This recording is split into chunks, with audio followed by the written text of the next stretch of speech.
ধর্মকে পাগল পাওনি, ধর্ম পাগল নয়। তোমার মা লিপস্টিক দিয়ে সাজগোজ করে বাজার করতে যায়, তোমার মাকে আল্লাহ রসুল বলছেন এ হচ্ছে ব্যভিচারিণী, এ হচ্ছে ব্যভিচারিণী, এ হচ্ছে ব্যভিচারিণী। বলছিলাম জাহান্নামে মহিলারা যাবে, এইখানে একটা হাদিস শুধু বলে রাখি, রাসূল সাল্লাল্লাহু আলাইহি ওয়াসাল্লাম বলছেন, তখন তিনি তিনটা কারণ বললেন। এক, তুকসিরনা লানা, তোমরা অভিশাপ করো, বদনাম করো, গীবাত করো, স্বামীর এই সেই কথা বলো, এই জন্য জাহান্নামে যাবা। দুই, তাকফুরনা লাশিরা, স্বামীর অকৃতজ্ঞ হও, স্বামীকে মেনে চলো না, এই জন্য জাহান্নামে যাবা। তিন, মা রাইতো মিন নাকিসা তাকলিন দিনিন আযহাবের রব্বিল হাযম মিন হেদা কন্যা, আমি দেখিনি তোমাদের চেয়ে কাউকে বুদ্ধিমানের বুদ্ধিকে নষ্ট করতে পারে। ও নারী জাতি, তোমরা এমন জাতি যে বুদ্ধিমানের বুদ্ধিকে নষ্ট করতে পারো। আমি দেখিনি তোমাদের চেয়ে কাউকে যে বুদ্ধিমানের বুদ্ধিকে নষ্ট করতে পারে। তোমরা এমন জাতি, তোমাদের মধ্যে কেউ এমন যে বুদ্ধিমানের বুদ্ধিকে নষ্ট করতে পারে। একবার হাসি দিয়ে কথা বললে সব বুদ্ধি বিবেক শেষ হয়ে যায়। তাই তো রাসূল সাল্লাল্লাহু আলাইহি ওয়াসাল্লাম বলছেন, পৃথিবীর মানুষ হাত্তাকু দুনিয়া ওয়াত্তাকু নিসা, তোমরা মহিলা থেকে বেঁচে থাকো, পৃথিবী থেকে বেঁচে থাকো। পৃথিবীর মানুষ, তোমরা মহিলা থেকে বেঁচে থাকো, পৃথিবী থেকে বেঁচে থাকো।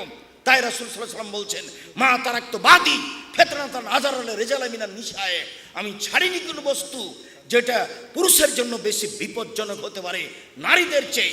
নারী হচ্ছে পুরুষের জন্য সবচেয়ে বিপজ্জনক বস্তু, নারী হচ্ছে পুরুষের জন্য সবচেয়ে বিপজ্জনক বস্তু, নারী হচ্ছে পুরুষের জন্য সবচেয়ে বিপজ্জনক বস্তু। তাই তো রাসূল সাল্লাল্লাহু আলাইহি ওয়াসাল্লাম বলছেন, ইন্নাল মারাতা তুকবিলু ফি সূরাতি শয়তান ওয়া তুদবিরু ফি সূরাতি শয়তান, নিশ্চয়ই মহিলারা শয়তানের বেশ ধরে আসে, শয়তানের বেশ ধরে যায়। নিশ্চয়ই মহিলারা শয়তানের বেশ ধরে আসে, শয়তানের বেশ ধরে যায়। নিশ্চয়ই মহিলারা না, ও ভয়াবহ বস্তু আপনি দেখলেন না, ওই যে জুলাইখা সব দরজা বন্ধ করে দিল, সব দরজা বন্ধ করে দিয়ে বলছে, হাই তালাক, এইসব তুমি আমার সাথে জেনায় লিপ্ত হও। সব দরজা বন্ধ করে বলছে, এইসব তুমি আমার সাথে জেনায় লিপ্ত হও।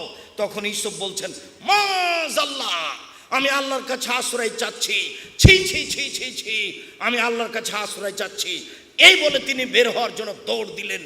পিছন দিক থেকে জুলাইখা জামা ধরে টানতে লাগলো, ছিঁড়ে হাতে থেকে গেল। তিনি বের হয়ে গেলেন, দরজা খুলে বের হয়েছিলেন তা বোঝা যায় না। তিনি আগে আগে বের হলেন, পিছনে পিছনে জুলাইখা বের হলো। সেখানেই ছিল জুলাইখার স্বামী। তিনজনে এক জায়গায়, জুলাইখা, ইউসুফ, জুলাইখার স্বামী। চট করে জুলাইখা কথা পরিবর্তন করে দিল, এ দেখেন, এই লোককে আপনি বাড়িতে রেখেছেন যে আপনার স্ত্রীর সাথে জেনা করতে চায়, আর আপনি একে বাড়িতে রেখেছেন এ আপনার স্ত্রীর সাথে জেনা করতে চায়। সাবধানে বোকা ছেলে, কোনোদিন মেয়ের পাল্লাতে পড়িও না, তোমাকে জাহান্নামে ঠেলে দিবে। এ দেখো, ইউসুফের মতো মানুষকে বেকায়দায় ফেলে দিল। তারপরে বলছে, আরে আপনি জুলাইখার স্বামী কি ঘোষণা দিবেন? আমি জুলাইখা বলছি, নইলে জেলখানায় বন্দি করতে হবে। 12 বছর জেল হয়ে গেল। 12 বছর পরে সরকারের পক্ষ থেকে ইউসুফকে ডাকতে আসা হলো। ইউসুফ বললেন, আরে আমি জেল থেকে বের হবো কেন? জুলাইখাকে জাতির সামনে বলতে হবে, আমি জুলাইখা অন্যায় করেছি, ইউসুফ অন্যায় করেনি। যতদিন পর্যন্ত জুলাইখা জাতির সামনে ঘোষণা না দিবে, ততদিন পর্যন্ত আমি ইউসুফ জেল থেকে বের হব না। জুলাইখা জাতির সামনে ভাষণ দিল, পৃথিবীর মানুষ শুনে রেখো, মিশরের মানুষ শুনে রেখো, আমি জুলাইখা মিথ্যাবাদিনী, ইউসুফ সত্যবাদী পুরুষ, অন্যায় আমি করেছি, ইউসুফ অন্যায় করেনি। এই ঘোষণা দেওয়ার পরে তিনি জেল থেকে বের হলেন। মনে রেখো যুবক, নারীর ফাঁদে পড়িও না, নারী বড় ভয়াবহ বস্তু। সম্মানিত দিনী ভাই বোন, জাহান্নামের উল্লেখযোগ্য শাস্তি হচ্ছে আগুন। রাসূল সাল্লাল্লাহু আলাইহি ওয়াসাল্লাম বলছেন, মিনহুম মান তাখুজুন নার বিকাবাইহি, কারো কারো জাহান্নামের আগুন হবে টাকনু পর্যন্ত। অমিনহুম মা ইয়াকুনু ইলা রুকবাতাইহি, কারো কারো জাহান্নামের আগুন হবে হাঁটু পর্যন্ত। অমিনহুম মা ইয়াকুনু ইলা হুজুজাজিহি, কারো কারো আগুন হবে কোমর পর্যন্ত। অমিনহুম মা ইয়াকুনু ইলা তারকুয়াতিহি, কারো কারো জাহান্নামের আগুন হবে গলা পর্যন্ত।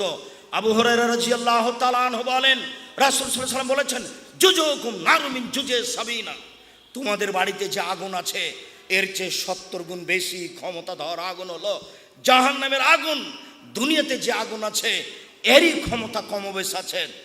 খড়ের জালে যদি আপনি ভাত রান্না করেন যত সময় লাগবে, কাঠের জালে তার চেয়ে কম সময় লাগবে। তেঁতুল কাঠে ভাত রান্না করলে তার চেয়ে কম সময় লাগবে, গ্যাসের চুলায় ভাত রান্না করলে তার চেয়ে কম সময় লাগবে। তাহলে এই দুনিয়াতেই বোঝা যাচ্ছে আগুনের ক্ষমতায় কমবেশ রয়েছে। আবার দুনিয়ার আগুন হচ্ছে খড়ি দ্বারা তৈরি, আর জাহান্নামের আগুন হচ্ছে মানুষ ও পাথর দ্বারা তৈরি। দুনিয়ার আগুনের চেয়ে 69 গুণ বেশি তার ক্ষমতা। মহান আল্লাহ